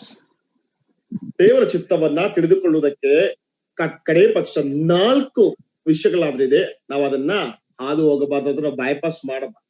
I won't explain that. I'll just list them and then go further. ಅದನ್ನು ವಿವರಿಸೋದಿಲ್ಲ, ಅದನ್ನ ಪಟ್ಟಿ ಮಾಡಿ ನಾನು ಮುಂದಕ್ಕೆ ಹೋಗ್ತೇನೆ. Number 1, ಮೊದಲನೇದು the word of God. ದೇವರ ವಾಕ್ಯ. God's will always has to conform to the word of God. ದೇವರ ಚಿತ್ತವು ಯಾವಾಗಲೂ ಸಹ ದೇವರ ವಾಕ್ಯದೊಂದಿಗೆ ಅದು ಪರಿಪೂರ್ಣವಾಗುತ್ತದೆ. Someone says, no, this is 2000 years old Bible. Nowadays we have to think differently. No, absolutely wrong. I won't watch for that. ಕೆಲವರು ಹೇಳ್ತಾರೆ, ದೇವರ ವಾಕ್ಯ ಸತ್ಯವೇದ ಅನ್ನುವಂಥದ್ದು 2000 ವರ್ಷಗಳ ಹಿಂದಿನದು, ಇತ್ತೀಚಿನ ದಿನಗಳಲ್ಲಿ ನಾವು ಬೇರೆ ರೀತಿಯಾಗಿ ಆಲೋಚಿಸಬೇಕು. ಖಂಡಿತವಾಗಿ ಸಹ ನಾನು ಒಪ್ಪುದಿಲ್ಲ. That is why unbiblical strategies in evangelism are arising in so many places. ಆದ್ದರಿಂದಲೇ ಸತ್ಯವೇದರಹಿತವಾದಂತಹ ಸುವಾರ್ಥ ಪ್ರಸರಣದ ಯೋಜನೆಗಳು ಅನೇಕ ರೀತಿಯಾದಂತಹ ಸಮಸ್ಯೆಗಳನ್ನ ಅನೇಕ ಕಡೆಗಳಲ್ಲಿ ಎಬ್ಬಿಸ್ತಾ ಇದೆ. So the word of God, your evangelistic efforts, your planning, your strategies, everything must conform to the word of God. ಆದ್ರಿಂದ ದೇವರ ವಾಕ್ಯ, ನಿಮ್ಮ ಸುವಾರ್ಥ ಪ್ರಸರಣದ ಮತ್ತು ನಿಮ್ಮ ಯೋಜನೆ ಎಲ್ಲವೂ ಸಹ ದೇವರ ವಾಕ್ಯಕ್ಕನುಸಾರವಾಗಿರಬೇಕು. Secondly, the guidance of the Holy Spirit. ಎರಡನೇದಾಗಿ ಪರಿಶುದ್ಧಾತ್ಮನ ಮಾರ್ಗದರ್ಶನ. In understanding the will of God, the guidance of the Holy Spirit is very, very important. ದೇವರ ಚಿತ್ತವನ್ನು ಅರ್ಥ ಮಾಡಿಕೊಳ್ಳುವುದರಲ್ಲಿ ಪರಿಶುದ್ಧಾತ್ಮನ ಮಾರ್ಗದರ್ಶನ ಬಹಳ ಬಹಳ ಪ್ರಾಮುಖ್ಯ. The immediate and the nearest help you can approach as a believer is the Holy Spirit of God. ಒಬ್ಬ ವಿಶ್ವಾಸಿಯು ತಕ್ಷಣವೇ ಅಥವಾ ಬಹಳ ಸಾಮೀಪ್ಯದಲ್ಲಿರುವಂತಹ ಸಹಾಯವನ್ನು ಹೊಂದುವಂಥದ್ದು ಪರಿಶುದ್ಧಾತ್ಮನಿಂದಲೇ. You know why I said that? ನಾನು ಯಾಕೆ ಹೇಳಿದ್ದೇನೆ ಗೊತ್ತಾ? If you are a close friend of mine, ಒಂದು ವೇಳೆ ನೀವು ನನಗೆ ಬಹಳ ನಿಕಟವಾದಂತಹ ಸ್ನೇಹಿತರಾಗಿದ್ದೀರಿ, and you immediately want to reach me for a help, ಯಾವುದೇ ರೀತಿಯಾದಂತಹ ಸಹಾಯಕ್ಕೋಸ್ಕರವಾಗಿ ತಕ್ಷಣವೇ ನೀವು ನನ್ನನ್ನು ತಲುಪಲಿಕ್ಕೆ ಬಯಸ್ತೀರಿ. You at least minimum will have to take the phone and dial a call. ಒಂದು ವೇಳೆ ಕಡೆ ಪಕ್ಷ ಒಂದು ಫೋನ್ ಅನ್ನು ತೆಗೆದುಕೊಂಡು ಒಂದು ಕಾಲ್ ಮಾಡಿ. You are not sure whether I will pick it or whether I am I'm there in town or I am able to answer. ಒಂದು ವೇಳೆ ನಾನು ಫೋನ್ ಅನ್ನು ತೆಗೆದುಕೊಳ್ತೇನಾ ಅಥವಾ ನಾನು ಆ ಒಂದು ನಗರದಲ್ಲಿ ಇದ್ದೇನಾ ಅಥವಾ ನಾನು ನಿಮ್ಮ ಫೋನಿಗೆ ಉತ್ತರಿಸ್ತೇನಾ ಅದೆಲ್ಲ ಇಲ್ಲ. Or you want to take immediate help from your pastor or your church elder. ಅಥವಾ ನೀವು ತಕ್ಷಣದ ಸಹಾಯವನ್ನ ನಿಮ್ಮ ಪಾಸ್ಟರ್ ಅಥವಾ ನಿಮ್ಮ ಸಭಾ ಹಿರಿಯರಿಂದ ತೆಗೆದುಕೊಳ್ಳಬಹುದು. Minimum you have to have that travel time. ಕೊನೆಯ ಪಕ್ಷ ನೀವು ಆ ಒಂದು ಪ್ರಯಾಣದ ಸಮಯದಲ್ಲಿ to reach your pastor's house or your elder's house. ನಿಮ್ಮ ಸಭಾ ಹಿರಿಯರು ಅಥವಾ ಸಭಾ ನಾಯಕರ ಮನೆಯನ್ನು ತಲುಪುತ್ತೀರಿ. But why I said Holy Spirit is the immediate and nearest helper. ತಕ್ಷಣದ ಮತ್ತು ಬಹಳ ನಿಕಟವಾದಂತಹ ಸಹಾಯಕನು ಪರಿಶುದ್ಧಾತ್ಮನೆಂಬುದಾಗಿ ನಾನು ಯಾಕೆ ನಿಮ್ಗೆ ಹೇಳಿದೆನೆಂದ್ರೆ He is inside you, right where you are. ಯಾಕೆಂದ್ರೆ ಆತನು ನಿಮ್ಮ ಆಂತರ್ಯದಲ್ಲಿದ್ದಾನೆ. ನೀನು ಎಲ್ಲಿದೆಯೋ ಅಲ್ಲಿಯೇ ಆತನಿದ್ದಾನೆ. There is no one as near as the Holy Spirit is to you when you need help. ಪವಿತ್ರಾತ್ಮನು ನಿನಗೆ ಎಷ್ಟು ಹತ್ತಿರವಾಗಿರಬೇಕೋ ಅಷ್ಟು ಹತ್ತಿರದಲ್ಲಿ ನಿನಗೆ ಸಹಾಯ ಮಾಡ್ಲಿಕ್ಕೆ ಇದ್ದಾನೆ. ಅದಕ್ಕಿಂತ ಹತ್ತಿರವಾಗಿ ನಿನಗೆ ಯಾರು ಇಲ್ಲ. And that the primary responsibility of the ministry of the Holy Spirit is to guide you into all the truth. ಎಲ್ಲಾ ಸತ್ಯಕ್ಕೆ ನಡೆಸುವಂತದ್ದೇ ಪರಿಶುದ್ಧಾತ್ಮನ ಪ್ರಾಥಮಿಕವಾದಂತಹ ಸೇವಾ ಜವಾಬ್ದಾರಿಕೆಯಾಗಿದೆ. So in understanding the will of God, ದೇವರ ಚಿತ್ತವನ್ನು ಅರ್ಥ ಮಾಡಿಕೊಳ್ಳುವಂತದ್ದು, always depend and rely on the guidance of the Holy Spirit, which you can achieve only by praying to the Lord. ಯಾವಾಗಲೂ ಸಹ ಪರಿಶುದ್ಧಾತ್ಮನ ಸಹಾಯಕ್ಕೋಸ್ಕರವಾಗಿ ಮಾರ್ಗದರ್ಶನಕ್ಕೋಸ್ಕರವಾಗಿ ಆತನನ್ನು ಕಾಯುವಂತದ್ದು ಇದು ಯಾವಾಗಲೂ ಸಹ ಪ್ರಾರ್ಥನೆಯಲ್ಲಿ ಮಾತ್ರವೇ ನಡೆಯುವಂತಹ ವಿಷಯವಾಗಿದೆ. Is already in you. ಆತನ ಈಗಾಗಲೇ ನಿಮ್ಮಲ್ಲಿದ್ದಾನೆ. The third factor in understanding the will of God, ದೇವರ ಚಿತ್ತವನ್ನು ಅರ್ಥ ಮಾಡಿಕೊಳ್ಳಲಿಕ್ಕೆ ಮೂರನೇ ಸತ್ಯಾಂಶ, the counseling of the godly elderly people. ದೈವಿಕವಾದಂತಹ ಹಿರಿಯ ಸೇವಕರ ಅಥವಾ ಜನರ ಮಾರ್ಗದರ್ಶನ ಅಥವಾ ಸಮಾಲೋಚನೆ. Don't take decisions by yourself. ನಿಮ್ಮಷ್ಟಕ್ಕೆ ನೀವೇ ತೀರ್ಮಾನ ತೆಗೆದುಕೊಳ್ಬೇಕು. So Paul was a great apostle. ಪೌಲನು ಒಬ್ಬ ದೊಡ್ಡ ಅಪೊಸ್ತಲನು. But he always had a company of people with him. ಯಾವಾಗಲೂ ಸಹ ಆತನೊಟ್ಟಿಗೆ ಜನರ ಒಂದು ಒಂದು ಕಂಪನಿ ಇರ್ತಾ ಇತ್ತು. The Lord Jesus sent the disciples. ಕರ್ತನಾದ ಯೇಸು ಕ್ರಿಸ್ತನು ಶಿಷ್ಯರನ್ನು ಕಳುಹಿಸಿದನು. The minimum was 2 by 2. He never sent them alone. ಕನಿಷ್ಠ ಪಕ್ಷ ಅಂದ್ರೆ ಇಬ್ಬಿಬ್ಬರಾಗಿ ಕಳಿಸಿದನೆ ಹೊರತು ಒಬ್ಬರನ್ನ ಎಂದಿಗೂ ಸಹ ಕಳಿಸಲಿಲ್ಲ. See, this is how the Christian church is built. The fellowship element is built. ಈ ರೀತಿಯಾಗಿ ಕ್ರೈಸ್ತ ಸಭೆಗಳು ಕಟ್ಟಲ್ಪಡ್ತವೆ ಮತ್ತು ಆ ಒಂದು ಅನ್ಯೋನ್ಯತೆಯು ಬೆಳೆಯುವಂತದ್ದಾಗಿದೆ. So whenever you plans about your ministry or about your evangelism or where you want to go and work, any decisions, don't decide by yourselves, but always share with some elderly, God-fearing people of God who can counsel you. God speaks through them. ಯಾವಾಗಲೇ ಆಗಲಿ ನಿಮ್ಮ ಸ್ವಾರ್ಥ ಸೇವೆಗೋಸ್ಕರವಾಗಿ ಆಗಿರ್ಬೋದು, ನಿಮ್ಮ ಸೇವೆಗೋಸ್ಕರವಾಗಿ ಆಗಿರ್ಬೋದು, ಅಥವಾ ನೀವು ಎಲ್ಲಿಗೆ ಹೋಗಿ ಇಂಥ ಕಡೆ ಸೇವೆ ಮಾಡ್ಬೇಕೆಂಬಂತ ಆಲೋಚನೆಗಳನ್ನ ಬರುವಾಗ ನಿಮ್ಮಷ್ಟಕ್ಕೆ ನೀವೇ ತೀರ್ಮಾನವನ್ನು ತೆಗೆದುಕೊಳ್ಬೇಡ್ರಿ. ದೈವಿಕವಾದಂತಹ ಹಿರಿಯರನ್ನ ಸಂಪರ್ಕಿಸುವಾಗ ಅವ್ರು ಖಂಡಿತವಾಗಿ ಸಹ ನಿಮಗೆ ಸಮಾಲೋಚನೆಯನ್ನು ಕೊಡುವಂತವರಾಗಿರುತ್ತಾರೆ. You don't have to blindly follow all what your pastor or elder says. I'm not telling that.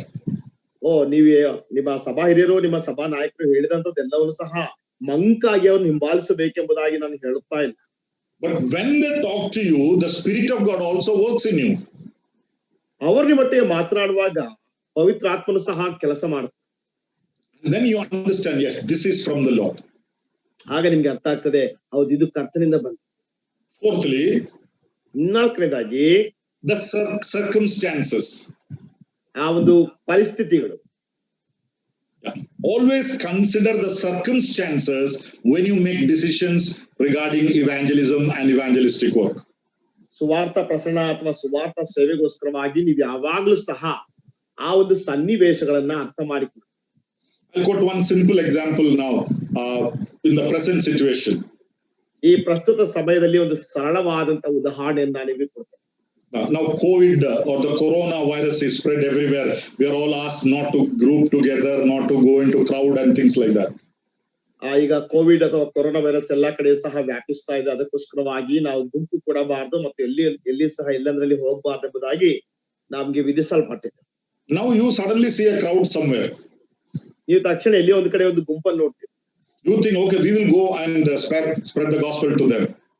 ನೀವು ಅನ್ಕೊಳ್ತೀರಿ, ನಾವು ಹೋಗಿ ಅಲ್ಲಿ ಸುವಾರ್ತಾ ಪ್ರಸರಣವನ್ನು ಮಾಡು. Which may not make any ethical sense in the present. Sorry. It may not make any ethical sense. ಅದು ಯಾವುದೇ ರೀತಿಯ ಅಂತ ಒಂದು ನೈತಿಕವಾದ ಅರ್ಥವನ್ನು ನಿಮಗೆ ಕೊಡದೇ ಇರಬಹುದು. See, you may be thinking, I'm going to spread the gospel. ನಾನು ಹೋಗಿ ಸುವಾರ್ತೆಯನ್ನು ಪ್ರಸರಿಸಬೇಕೆಂಬುದಾಗಿ ನೀವು ಆಲೋಚನೆ ಮಾಡ್ತಾ ಇರಬಹುದು.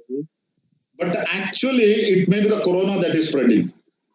ಆದ್ರೆ ನೀವು ಆ ಮುಖಾಂತರವಾಗಿ ಕೊರೋನಾ ಸ್ಪ್ರೆಡ್ ಮಾಡಿ.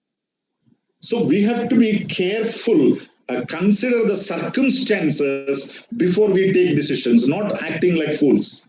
ಆದ್ರಿಂದ ನಾವು ತೀರ್ಮಾನವನ್ನು ತೆಗೆದುಕೊಳ್ಳುವುದಕ್ಕಿಂತ ಮುಂಚಿತವಾಗಿ ಆ ಒಂದು ಪರಿಸ್ಥಿತಿಯನ್ನು ಪರಿಗಣಿಸಬೇಕೆ ಹೊರತು ಮೂರ್ಖರ ಹಾಗೆ ತೀರ್ಮಾನವನ್ನು ತೆಗೆದುಕೊಳ್ಳುವಂತದ್ದಲ್ಲ.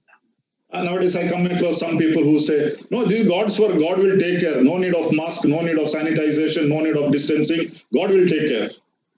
ಈ ರೀತಿ ಇತ್ತೀಚಿನ ದಿನಗಳಲ್ಲಿ ಕೆಲವರು ಹೇಳುವಂತದನ್ನ ಕೇಳಿದ್ದೇನೆ. ಇದು ದೇವರ ಕೆಲಸ, ದೇವರ ತಾನೇ ಕಾರ್ಯ ಮಾಡ್ತಾನೆ, ಅದಕ್ಕೋಸ್ಕರವಾಗಿ ಯಾವ್ದು ಮಾಸ್ಕ್ ಬೇಡ, ಸ್ಯಾನಿಟೈಸರ್ ಬೇಡ, ಏನು ಬೇಡ, ದೇವ್ರ ಕೆಲಸ ದೇವ್ರು ನೋಡ್ಕೊಳ್ತಾನೆ ಎಂಬುದಾಗಿ ಹೇಳಿದಂತ ವಿಷಯಗಳನ್ನು ಕೇಳಿದ್ದೇನೆ. Now I don't think we should be unwise like that. ಆ ರೀತಿಯಾಗಿ ಅಜ್ಞಾನಿಗಳಾಗಿರ್ಬೇಕೆಂಬುದಾಗಿ ನಾನು ಅನ್ಕೊಳ್ಳೋದಿಲ್ಲ. Circumstances, God always works through the circumstances. ದೇವರು ಯಾವಾಗಲೂ ಸಹ ಪರಿಸ್ಥಿತಿಗಳಲ್ಲಿ, ಸನ್ನಿವೇಶಗಳಲ್ಲಿ ಕಾರ್ಯ ಮಾಡುತ್ತಾನೆ. And consider the circumstances when you think of an evangelism or evangelistic effort. ಸುವಾರ್ತಿಕತ್ವ ಅಥವಾ ಸುವಾರ್ಥ ಪ್ರಸರಣದ ಕೆಲಸವನ್ನು ಮಾಡುವಾಗ ಪರಿಸ್ಥಿತಿಗಳನ್ನು ಪರಿಗಣಿಸಲಿ. But don't take the circumstances as an excuse. ಆದ್ರೆ ಆ ಪರಿಸ್ಥಿತಿಗಳನ್ನೇ ಒಂದು ನೆಪವನ್ನಾಗಿ ಮಾಡಿಕೊಳ್ಳಬೇಕು. That is also, you have to be very careful. ಅದರ ಬಗ್ಗೆ ಕೂಡ ನಾವು ಬಹಳ ಎಚ್ಚರಿಕೆ ಉಳ್ಳವರಾಗಿರ್ಬೇಕು. Actually, you don't want to go, you don't want to do anything. ಸಾಮಾನ್ಯವಾಗಿ ನಿನಗೆ ಎಲ್ಲೂ ಸಹ ಹೋಗುವಂತದ್ದು ಬೇಕಾಗಿಲ್ಲ, ಏನು ಮಾಡ್ಬೇಕಂತ ನಿನಗೆ ಇಷ್ಟ ಇಲ್ಲ. But you want one reason to blame. ಆದ್ರೆ ಅದನ್ನು ದೂಷಣೆ ಮಾಡ್ಲಿಕ್ಕೆ ಒಂದು ಕಾರಣ ನಿನಗೆ ಬೇಕು. So don't use the circumstances as an excuse, but you have to be wise and sincere from your heart. ಆದ್ರಿಂದ ನೀನು ಆ ಒಂದು ಪರಿಸ್ಥಿತಿಯನ್ನೇ ಒಂದು ನೆಪವನ್ನಾಗಿ ಮಾಡಿಕೊಳ್ಳಬಾರದು. ನಿನಗೆ ಜ್ಞಾನ ಸಹ ಇರಬೇಕು, ಅದೇ ರೀತಿಯಲ್ಲಿ ಯಥಾರ್ಥತೆ ಕೂಡ ಇರಬೇಕು. So evangelism must be always according to the will of God. ಆದ್ರಿಂದ ಸುವಾರ್ಥ ಪ್ರಸರಣ ಸೇವೆಯು ಯಾವಾಗಲೂ ಕೂಡ ದೇವರ ಚಿತ್ತಾನುಸಾರವಾಗಿರಬೇಕು. Okay, now let me come back to Acts chapter 1 and verse 8. ಈಗ ಅಪೊಸ್ತಲರ ಕೃತ್ಯ 1ನೇ ಅಧ್ಯಾಯ 8ನೇ ವಚನಕ್ಕೆ ನಾನು ಬರ್ತೇನೆ. And you shall be my witnesses to me in Jerusalem, in all Judea and Samaria, and to the ends of the earth. ಯೆರೂಸಲೇಮಿನಲ್ಲಿಯೂ ಎಲ್ಲಾ ಯೂದಾಯ ಸಮಾರ್ಯ ಸೀಮೆಗಳಲ್ಲಿಯೂ ಭೂಲೋಕದ ಕಟ್ಟ ಕಡೆಯವರೆಗೆ ನನಗೆ ಸಾಕ್ಷಿಗಳಾಗಿರಬೇಕು ಅಂದನು. When we observe this verse, we see the 3-level expansion strategy of the missions. ಈ ಒಂದು ವಚನವನ್ನು ನಾವು ನೋಡುವಾಗ 3 ರೀತಿಯಾಗಿ ಸುವಾರ್ಥ ಪ್ರಸರಣವನ್ನು ಆ ಒಂದು ಪ್ರಸರಿಸುವಂತಹ ಒಂದು ವಿಷಯ ನೋಡ್ತೇವೆ. The 3-level expansion strategy of missions. ನಿಯೋಗದ ವಿಸ್ತರಣೆಯ 3 ಹಂತಗಳು ಅಥವಾ 3 ಲೆಕ್ಕಾಚಾರ. So if you read Acts chapter 1:8, we see the 3-level divisions there. ಇಲ್ಲಿ ಅಪೊಸ್ತಲರ ಕೃತ್ಯ 1ನೇ ಅಧ್ಯಾಯ 8ನೇ ವಚನ ನೋಡಿದ್ರೆ 3 ಹಂತಗಳನ್ನು ನೋಡ್ತೇವೆ. Number 1, Jerusalem. ಮೊದಲನೇದು ಯೆರೂಸಲೇಮ್. Now Jerusalem is the beginning point. ಯೆರೂಸಲೇಮ್ ಅದು ಪ್ರಾರಂಭದ ಘಟ್ಟ. It's a primary level. ಅದು ಪ್ರಾಥಮಿಕ ಹಂತ. Where you are. ನೀನು ಎಲ್ಲಿದ್ದೀಯೋ. So when you think of being a witness or an evangelist or do evangelism, ನೀನೊಬ್ಬ ಸುವಾರ್ತಿಕನಾಗಬೇಕು, ಸೇವೆ ಮಾಡಬೇಕು, ಸುವಾರ್ಥ ಪ್ರಸರಣ ಮಾಡಬೇಕೆಂಬುದಾಗಿ ನೀನು ಅಂದುಕೊಳ್ಳುವಾಗ first you have to establish your testimony in Jerusalem. ಮೊದಲನೇದಾಗಿ ನಿನ್ನ ಸಾಕ್ಷಿಯನ್ನ ಯೆರೂಸಲೇಮಿನಲ್ಲಿ ಸ್ಥಾಪಿಸಬೇಕು. When I say Jerusalem, you don't have to go to Israel. ನಾನು ಯೆರೂಸಲೇಮ್ ಎಂಬುದಾಗಿ ಹೇಳುವಾಗ ನೀನು ಇಸ್ರೇಲ್ ಹೋಗುವಂತ ಅವಶ್ಯಕತೆ ಇಲ್ಲ. the place where you are. ನೀವ್ ಎಲ್ಲಿದ್ದೀಯೋ ಅಲ್ಲಿ ಆ ಸ್ಥಳ. Yeah. Your home church, the place where you are, there you should be establishing your call and your credibility.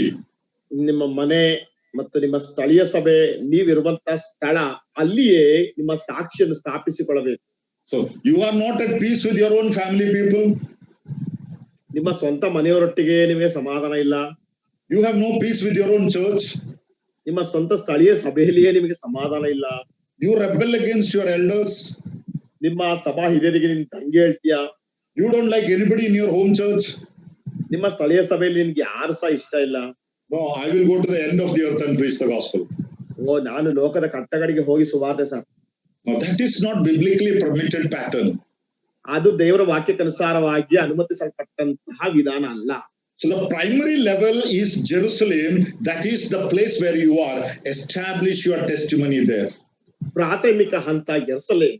ಅದು ನೀನು ಎಲ್ಲಿದ್ದೀಯೋ ಆ ಸ್ಥಳದಲ್ಲಿ ನಿನ್ನ ಸಾಕ್ಷಿಯನ್ನ ಸ್ಥಾಪಿಸು. That is why many of our assemblies, even now, any worker or any evangelist goes, they insist on the commendation from their home assembly.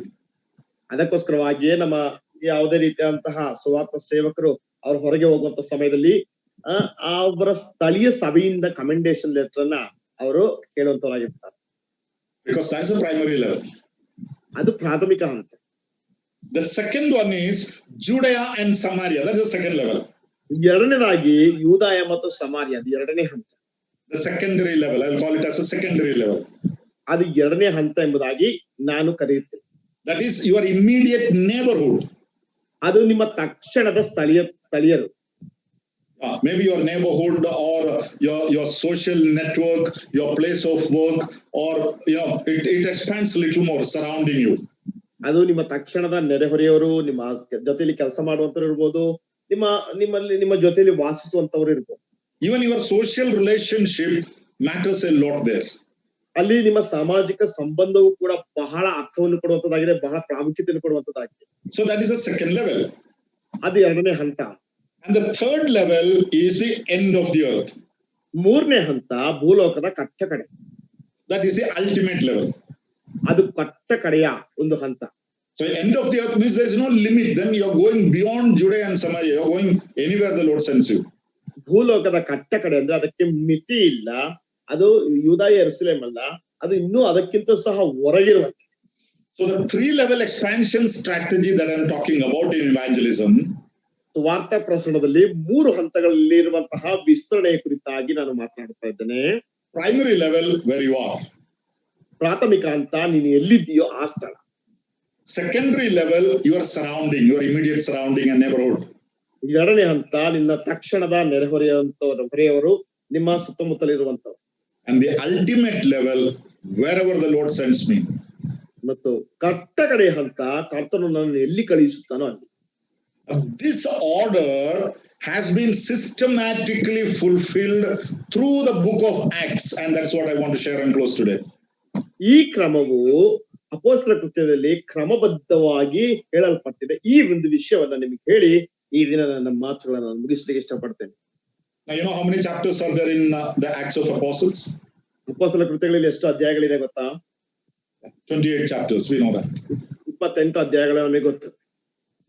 Now when we think about these 28 chapters of the book of Acts, ಅಪೊಸ್ತಲರ ಕೃತ್ಯಗಳಲ್ಲಿರುವಂತಹ 28 ಅಧ್ಯಾಯಗಳ ಕುರಿತಾಗಿ ನಾವು ಆಲೋಚನೆ ಮಾಡುವಾಗ, if you are analyzing that, you will understand how systematically this 3-level strategy has been fulfilled through the book of Acts. ಈ ವಿಷಯಗಳನ್ನ ನೀವು analyse ಮಾಡುವಾಗ ಅಥವಾ ಮೌಲ್ಯಮಾಪನ ಮಾಡುವಂತಹ ಸಮಯದಲ್ಲಿ ಈ 3 ಘಟ್ಟಗಳ ಸೇವೆಯು ಹೇಗೆ ನೆರವೇರಲ್ಪಟ್ಟಿದೆ ಎಂಬುದಾಗಿ ನೀವು ನೋಡುತ್ತೀರಿ. The first division, chapter 1 to 7. ಮೊದಲನೇ ಒಂದು ವಿಭಾಗ 1ರಿಂದ 7ನೇ ಅಧ್ಯಾಯ. The first 7 chapters. ಮೊದಲ 7 ಅಧ್ಯಾಯಗಳು. That is a Jerusalem period. I'll come to that. ಅದು ಯೆರೂಸಲೇಮಿನಲ್ಲಿ ಇರುವಂತಹ ಕಾಲಾವಧಿ, ಅದಕ್ಕೆ ನಾನು ಬರ್ತೇನೆ. The second level is chapter 8 to 12. ಎರಡನೇ ಹಂತ 8ರಿಂದ 12ನೇ ಅಧ್ಯಾಯ. That is a Judea Samaria period. ಅದು ಯೂದಾಯ ಸಮಾರ್ಯದ ಅವಧಿ. The third level is chapters 13 to 28. ಮತ್ತು ಮೂರನೇ ಹಂತ 13ನೇ ಅಧ್ಯಾಯದಿಂದ 28ನೇ ಅಧ್ಯಾಯದವರೆಗೆ. That is the end of the earth period. ಅದು ಭೂಲೋಕದ ಕಟ್ಟ ಕಡೆಯವರೆಗಿರುವಂತಹ ಅವಧಿ. So now if you understand the book of Acts, how the early apostolic church fulfilled their evangelistic strategy. ನೀವು ಅಪೊಸ್ತಲ ಕೃತ್ಯವನ್ನು ಅರ್ಥ ಮಾಡಿಕೊಳ್ಳುವುದಾದ್ರೆ ಆದಿ ಸಭೆಯ ಅಪೊಸ್ತಲರು ಯಾವ ರೀತಿಯಲ್ಲಿ ಈ ಸುವಾರ್ತ ಪ್ರಸರಣದ ಲೆಕ್ಕಾಚಾರವನ್ನ ಪೂರೈಸಿದರೆಂಬುದಾಗಿ ಅರ್ಥವಾಗುತ್ತದೆ. It is the exact fulfillment of chapter 1 and verse 8. ಅದು 1ನೇ ಅಧ್ಯಾಯ 8ನೇ ವಚನದ ಅದೇ ರೀತಿಯಾದಂತಹ ನೆರವೇರಿಕೆ ಆಗಿದೆ. Acts chapter 1 to 7. ಅಪೊಸ್ತಲ ಕೃತ್ಯ 1ರಿಂದ 7. Now we see in these 7 chapters the gospel has been spread throughout Jerusalem and Jerusalem was filled with the gospel. ಈ 7 ಅಧ್ಯಾಯಗಳಲ್ಲಿ ಯೆರೂಸಲೇಮಿನಲ್ಲೆಲ್ಲ ಅವರು ಸುವಾರ್ತೆಯನ್ನು ಸಾರಿದರು. ಯೆರೂಸಲೇಮಿನಲ್ಲಿ ಎಲ್ಲ ಸುವಾರ್ತೆ ತುಂಬಿಕೊಂಡಿತು. For example, if you read Acts chapter 4 and verse 16. ಉದಾಹರಣೆಗೆ ಅಪೊಸ್ತಲ ಕೃತ್ಯ 4ನೇ ಅಧ್ಯಾಯ 16ನೇ ವಚನವನ್ನು ನೀವು ಓದುವುದಾದ್ರೆ what do we read there? ಅಲ್ಲಿ ನಾವೇನು ಓದ್ತೇವೆ? What shall we do to these men? For indeed that notable miracle has been done through them is evident to all who dwell in Jerusalem, and we cannot deny it. ಈ ಮನುಷ್ಯರಿಗೆ ನಾವೇನು ಮಾಡೋಣ? ಪ್ರಸಿದ್ಧವಾದ ಒಂದು ಸೂಚಕ ಕಾರ್ಯವು ಇವರ ಮೂಲಕವಾಗಿ ನಡೆಯುತ್ತೆಂಬುದು ಯೆರೂಸಲೇಮಿನಲ್ಲಿ ವಾಸ ಮಾಡುವವರೆಲ್ಲರಿಗೂ ಗೊತ್ತಾಗಿದೆ ಅಷ್ಟೇ. ಅದು ಆಗಲಿಲ್ಲವೆನ್ನುವುದಕ್ಕಾಗದು. So even the outsiders understood Jerusalem has been filled with the gospel. ಹೊರಗಿನವರಿಗೂ ಸಹ ಅರ್ಥವಾಯಿತು ಯೆರೂಸಲೇಮ್ ಸಂಪೂರ್ಣವಾಗಿ ಸುವಾರ್ತೆಯಿಂದ ತುಂಬಲ್ಪಟ್ಟಿದೆ ಎಂಬುದಾಗಿ. Also read Acts chapter 6 and verse 7. ಮತ್ತು ಹಾಗೆ 6ನೇ ಅಧ್ಯಾಯದ 7ನೇ ವಚನ ಸಹ ನಾವು ಓದಬಹುದು. ಅಪೊಸ್ತಲ ಕೃತ್ಯ 6ನೇ ಅಧ್ಯಾಯ. God spread and the number of the disciples multiplied greatly in Jerusalem. ಮತ್ತು many of the obedient to faith. Chapter 6 and verse 7. 6ನೇ ಅಧ್ಯಾಯ 7ನೇ ವಚನ. ಮತ್ತು ದೇವರ ವಾಕ್ಯವು ಪ್ರಬಲವಾಯಿತು, ಶಿಷ್ಯರ ಸಂಖ್ಯೆ ಯೆರೂಸಲೇಮಿನಲ್ಲಿ ಬಹಳವಾಗಿ ಹೆಚ್ಚುತ್ತಾ ಬಂತು, ಯಾಜಕರಲ್ಲಿಯೂ ಬಹು ಜನರು ಕ್ರಿಸ್ತ ನಂಬಿಕೆಗೆ ಒಳಗಾಗುತ್ತಾ ಇದ್ದರು. So now you see Jerusalem is filled with the gospel. ಈಗ ನಾವು ನೋಡ್ತೇವೆ ಯೆರೂಸಲೇಮ್ ಸುವಾರ್ತೆಯಿಂದ ತುಂಬಲ್ಪಟ್ಟಿದೆ. That is what we see in the first 7 chapters of this book of Acts. ಅದನ್ನೇ ಅಪೊಸ್ತಲ ಕೃತ್ಯದ ಪುಸ್ತಕದಲ್ಲಿ 1ನೇ ಅಧ್ಯಾಯದಿಂದ 7ನೇ ಅಧ್ಯಾಯದವರೆಗೆ ಮೊದಲ 7 ಅಧ್ಯಾಯಗಳಲ್ಲಿ ನೋಡ್ತೇವೆ. So by the time you come to chapter 7, Jerusalem is filled. The first level is fulfilled there. ಈ ಸಮಯಕ್ಕಾಗಲೇ ನಾವು 7ನೇ ಅಧ್ಯಾಯಕ್ಕೆ ಬರುವುದರ ಒಳಗೆ ಈ ಸ್ಥಳಗಳಲ್ಲೆಲ್ಲ ಆ ಒಂದು ನಿಯಮವು ನೆರವೇರಿದೆ ಅಥವಾ ಆ ಸುವಾರ್ತೆಯು ಪ್ರಸರಿಸಲ್ಪಟ್ಟಿದೆ. In fact, Jerusalem becomes the epicenter of evangelism. ಅದು ಯೆರೂಸಲೇಮೇ ಸುವಾರ್ತೆಗೆ ಬಹಳ ಪ್ರಸಿದ್ಧವಾದಂತಹ ಕೇಂದ್ರವಾಗಿರುತ್ತದೆ.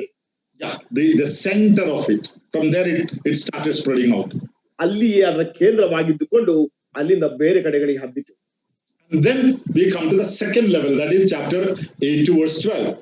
ಈಗ ಅದನ್ನ 2ನೇ ಹಂತಕ್ಕೆ ನಾವು ಬರ್ತೇವೆ. ಅದು 8ನೇ ಅಧ್ಯಾಯದಿಂದ 12ನೇ ಅಧ್ಯಾಯ. The Judea Samaria period. ಅದು ಯೂದಾಯ ಸಮಾರ್ಯದ ಅವಧಿ. Chapter 8 and verse 1 we read. 8ನೇ ಅಧ್ಯಾಯದ 1ನೇ ವಚನ ನೋಡ್ತೇವೆ. Persecution arose in Jerusalem and they were scattered to all Judea and Samaria. ಯೆರೂಸಲೇಮಿನಲ್ಲಿದ್ದ ಸಭೆಗೆ ದೊಡ್ಡ ಹಿಂಸೆ ಉಂಟಾಯಿತು. ಅಪೊಸ್ತಲರು ಹೊರತಾಗಿ ಎಲ್ಲರೂ ಯೂದಾಯ ಸಮಾರ್ಯ ಸೀಮೆಗಳಲ್ಲಿ ಚದರಿ ಹೋದರು. So from chapter 8 we see the second level of chapter 1 and verse 8 is being fulfilled. 8ನೇ ಅಧ್ಯಾಯದಿಂದ ನಾವು ನೋಡ್ತೇವೆ 1ನೇ ಅಧ್ಯಾಯದ 8ನೇ ವಚನದ ಭಾಗವು ಅದು ಅಭಿವೃದ್ಧಿ ಆಗುತ್ತಾ ಇದೆ ಅಥವಾ ನೆರವೇರುತ್ತಾ ಇದೆ. Chapter 8 and verse 5 we read. 8ನೇ ಅಧ್ಯಾಯ 5ನೇ ವಚನ ಓದ್ತೇವೆ. Then Philip went down to the city of Samaria and preached Christ to them. ಫಿಲಿಪ್ಪನು ಸಮಾರ್ಯವೆಂಬ ಪಟ್ಟಣಕ್ಕೆ ಹೋಗಿ ಕ್ರಿಸ್ತನನ್ನು ಅಲ್ಲಿದ್ದವರಿಗೆ ಪ್ರಕಟಿಸಿದನು. So how systematically the second level is being fulfilled there. ಇಲ್ಲಿ 2ನೇ ಹಂತ ಎಷ್ಟು ಕ್ರಮವಾಗಿ ನೆರವೇರಲ್ಪಡುತ್ತಾ ಇದೆ ನೋಡ್ರಿ. And the apostles confirmed the fulfillment of the second level, the Judea Samaria period. ಈ 2ನೇ ಹಂತವಾದಂತ ಯೂದಾಯ ಸಮಾರ್ಯದ ಒಂದು ಅವಧಿಗೆ ಅಪೊಸ್ತಲರು ಅದಕ್ಕೆ ಒಳಗೊಂಡವರಾದರು. Acts chapter 8 and verse 14 we read.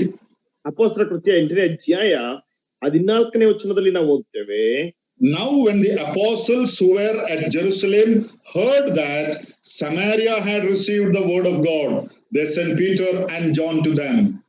ಸಮಾರ್ಯದವರು ದೇವರ ವಾಕ್ಯವನ್ನು ಸ್ವೀಕರಿಸಿದ ವರ್ತಮಾನವನ್ನು ಯೆರೂಸಲೇಮಿನಲ್ಲಿದ್ದ ಅಪೊಸ್ತಲರು ಕೇಳಿ ಪೇತ್ರ ಯೋಹಾನರನ್ನು ಅವರ ಬಳಿಗೆ ಕಳುಹಿಸಿದರು. So the apostles confirmed, yes, it has gone to the second level and Samaria is fulfilled. ಅಪೊಸ್ತಲರು ಅದನ್ನು ದೃಢಪಡಿಸಿದರು. ಅದೇನೆಂದ್ರೆ ಅದು ಎರಡನೇ ಹಂತವು ನೆರವೇರಲ್ಪಡುತ್ತಾ ಇದೆ, ಆ ಸಮಾರ್ಯಕ್ಕೆ ಹೋಗುವಂತ ವಿಷಯ ನೆರವೇರಲ್ಪಡುತ್ತಾ ಇದೆ ಎಂಬುದಾಗಿ. So with chapter 12 we see that second level, that Judea Samaria period coming to an end. 12ನೇ ಅಧ್ಯಾಯಕ್ಕೆ ಬರುವಾಗ ಯೂದಾಯ ಸಮಾರ್ಯದ ಒಂದು ಅವಧಿ ಅದರ ಮುಕ್ತಾಯದ ಅಂತ್ಯಕ್ಕೆ ಬಂದಿದೆ ಎಂಬುದಾಗಿ ನೋಡ್ತೇವೆ. And from chapter 13 to 28 we see the end of the period, end of the earth period coming in. ಮತ್ತು 13ನೇ ಅಧ್ಯಾಯದಿಂದ 28ನೇ ಅಧ್ಯಾಯದವರೆಗೆ ಲೋಕದ ಕಟ್ಟ ಕಡೆಗೆ ಇರುವಂತಹ ಅವಧಿಯ ಅಂತ್ಯವನ್ನು ನೋಡ್ತೇವೆ. How systematically it is going there. ಎಷ್ಟು ಕ್ರಮಬದ್ಧವಾಗಿ ಅದು ಹೋಗುತ್ತಾ ಇದೆ. Now those who were scattered, some of them went even up to Antioch. ಚದುರಿಸಲ್ಪಟ್ಟಂತವರಲ್ಲಿ ಕೆಲವರು ಅಂತ್ಯೋಕ್ಯದವರೆಗೂ ಸಹ ಹೋದ್ರು. Acts chapter 11 and verse 19 we read.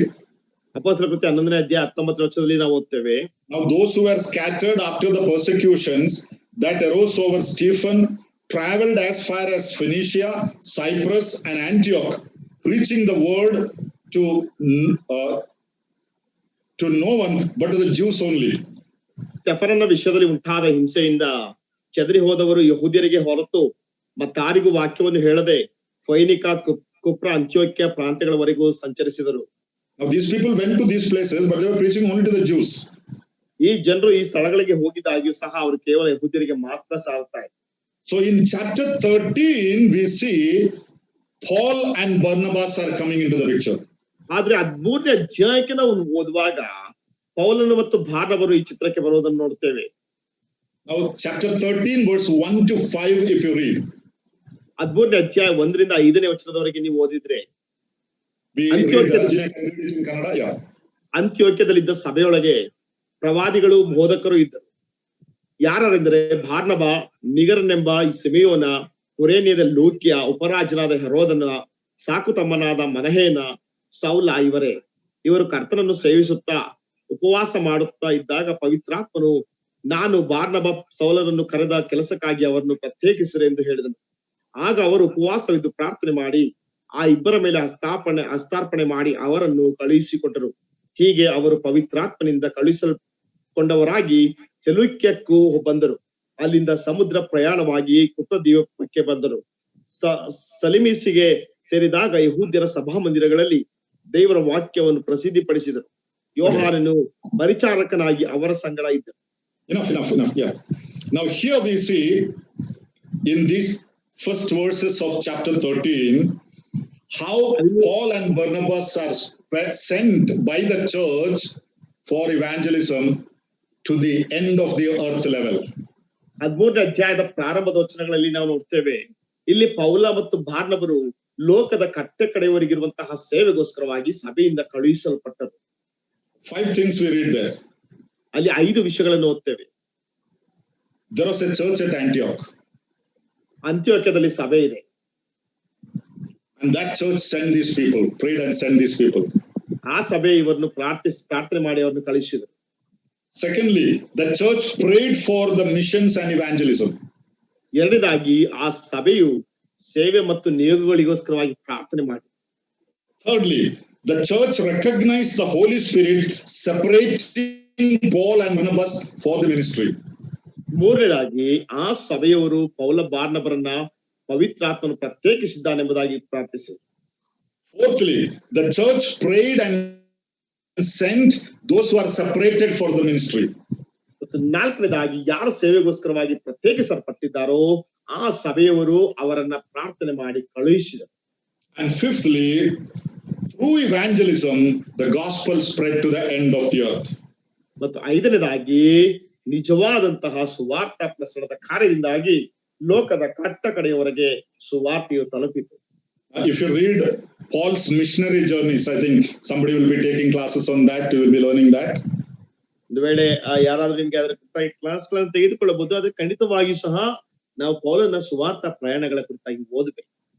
How the gospel spread to the ends of the earth through Paul, who was sent from the Antioch church. ಅಂತ್ಯೋಕ್ಯ ಸಭೆಯಿಂದ ಕಳುಹಿಸಲ್ಪಟ್ಟಂತಹ ಪೌಲನ ಮುಖಾಂತರವಾಗಿ ಲೋಕದ ಕಟ್ಟ ಕಡೆಯವರೆಗೆ ಹೇಗೆ ಸುವಾರ್ಥ ಪ್ರಸರಿಸಲ್ಪಟ್ಟಿತು ಎಂಬುದಾಗಿ ನಾವು ಓದುತ್ತೇವೆ. When you come to chapter 28, the last chapter, ನಾವು ಕೊನೆಯ ಅಧ್ಯಾಯಕ್ಕೆ 28ನೇ ಅಧ್ಯಾಯಕ್ಕೆ ನಾವು ಬರುವಾಗ we see Paul's arrival in Rome. ಪೌಲನು ರೋಮ್ ಪಟ್ಟಣಕ್ಕೆ ಬರುವಂತದನ್ನು ನೋಡ್ತೇವೆ. And the ministry continues there. ಅಲ್ಲಿ ಸೇವೆಯು ಮುಂದುವರಿಯುತ್ತದೆ. Chapter 28 and verse 16 says, now when he came to Rome, the centurion delivered the prisoners to the captain of the guard. 28ನೇ ಅಧ್ಯಾಯದ 16ನೇ ವಚನಕ್ಕೆ ನಾವು ಓದುವಂತಹ ಸಮಯದಲ್ಲಿ ಅಲ್ಲಿ ಈ ರೀತಿಯಾಗಿ ನಾವು ಓದ್ತೇವೆ. ನಾವು ರೋಮಾಪುರಕ್ಕೆ ಬಂದ ಮೇಲೆ ಪೌಲನು ತನ್ನನ್ನು ಕಾಯುತ್ತಿದ್ದ ಸಿಪಾಯಿಗಳೊಂದಿಗೆ ಪ್ರತ್ಯೇಕವಾಗಿರಬಹುದೆಂದು ಅಪ್ಪಣೆಯನ್ನು ಹೊಂದಿದನು. And then the history says that the consummation of Paul's ministry was there. Okay ಅಲ್ಲಿ ಆ ಒಂದು ಇತಿಹಾಸ ಹೇಳ್ತದೆ ಪೌಲನ ಸೇವೆಯಲ್ಲಿ ಇತ್ತು ಎಂಬುದಾಗಿ. Now Paul's how he died is still a mystery. It is uncertain. Debates are there. ಪೌಲನು ಹೇಗೆ ಸತ್ತನೆಂಬುದಾಗಿರುವಂತದ್ದು ಇನ್ನೂ ಸಹ ಮರ್ಮವಾಗಿದೆ, ಅದು ಅನಿಶ್ಚಿತತೆ ಆಗಿದೆ. ಅದರ ಕುರಿತಾಗಿ ಇನ್ನೂ ಸಹ ಡಿಬೇಟ್ಸ್ ಇದೆ. But the traditions hold that Apostle Paul was martyred and beheaded in Rome. ಆದ್ರೆ ಆ ಸಂಪ್ರದಾಯಗಳು ಅಥವಾ ಒಂದು ಹಿನ್ನೆಲೆಗಳು ಹೇಳುವಂತಹ ವಿಷಯವೇನೆಂದ್ರೆ ಪೌಲನು ಹತಸಾಕ್ಷಿಯಾಗಿ ರೋಮ್ ಪಟ್ಟಣದಲ್ಲಿ ಹತಗೊಳ್ಳಲ್ಪಟ್ಟನು. So however, let me conclude here. ಹೇಗೂ ನಾನು ಇಲ್ಲಿಗೆ ಮುಗಿಸ್ತೇನೆ. What began in Jerusalem, ಯೆರೂಸಲೇಮಿನಲ್ಲಿ ಏನು ಪ್ರಾರಂಭವಾಯಿತು, spread into Judea and Samaria, ಯೂದಾಯ ಮತ್ತು ಸಮಾರ್ಯದೊಳಗೆ ಪ್ರಸರಿಸಿ, from there it went to the end of the earth, even unto Rome. ಅಲ್ಲಿಂದ ಲೋಕದ ಕಟ್ಟ ಕಡೆಗೆ ಅದು ಹೋಯ್ತು, ರೋಮ್ ಪಟ್ಟಣಕ್ಕೂ ಸಹ ಬಂತು. And today we all have received the gospel. ಈ ದಿನ ನಾವೆಲ್ಲರೂ ಸಹ ಸುವಾರ್ತೆಯನ್ನು ಪಡೆದುಕೊಂಡಿದ್ದೇವೆ. So this is how evangelism works, systematically in the plan of God. ಈ ರೀತಿಯಾಗಿ ದೇವರ ಯೋಜನೆಯಲ್ಲಿ ಕ್ರಮಬದ್ಧವಾಗಿ ಸುವಾರ್ಥ ಪ್ರಸರಣ ಕೆಲಸವು ಕಾರ್ಯ ಮಾಡುವಂತದ್ದಾಗಿದೆ. God bless us. We'll continue tomorrow again on this. ಕರ್ತನ ತಾನು ಮನಾಶೀರ್ವದಿಸಲಿ. ಕರ್ತನ ಚಿತ್ತದಾದ್ರೆ ನಾಳೆ ಇದೇ ಅಂಶವನ್ನು ನಾವು ಮುಂದುವರಿಸುವ.